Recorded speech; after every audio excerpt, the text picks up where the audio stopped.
Si est une arrivée qui fait beaucoup moins parler que celle de Messi ou encore de Sergio Ramos cet été, mais la venue de Gianluigi Donnarumma au Paris Saint-Germain ne reste pas moins un très joli coup.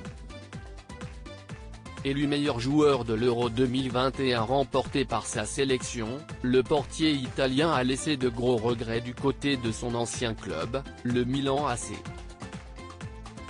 Parti en fin de contrat et ne permettant donc pas à son ancienne équipe de récupérer de l'argent lors de son départ.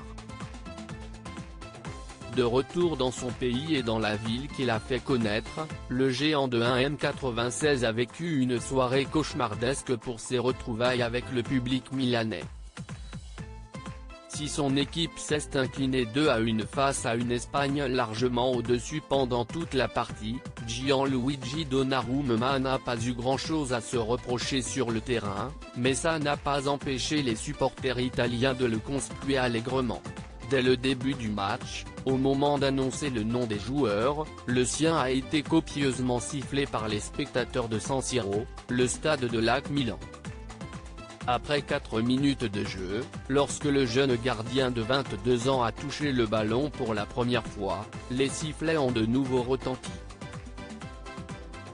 Une banderole hostile et des chants à son encontre avant même la rencontre. Les supporters mécontents avaient entamé des chants hostiles à son encontre et une banderole déployée dans la ville disait « Tu ne seras plus jamais le bienvenu ».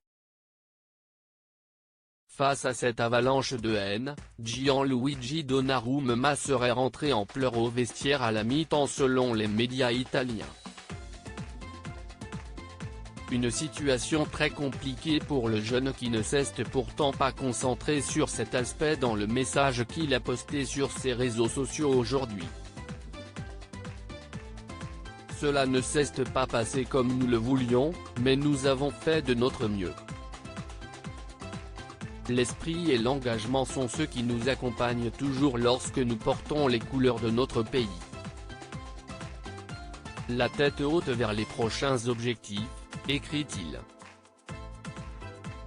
Un retour très compliqué donc pour le portier du PSG, qui va devoir prouver qu'il n'est pas parti pour l'argent, mais qu'il a fait un choix sportif en rejoignant une des meilleures équipes du monde, où il côtoie notamment Mbappé et Neymar.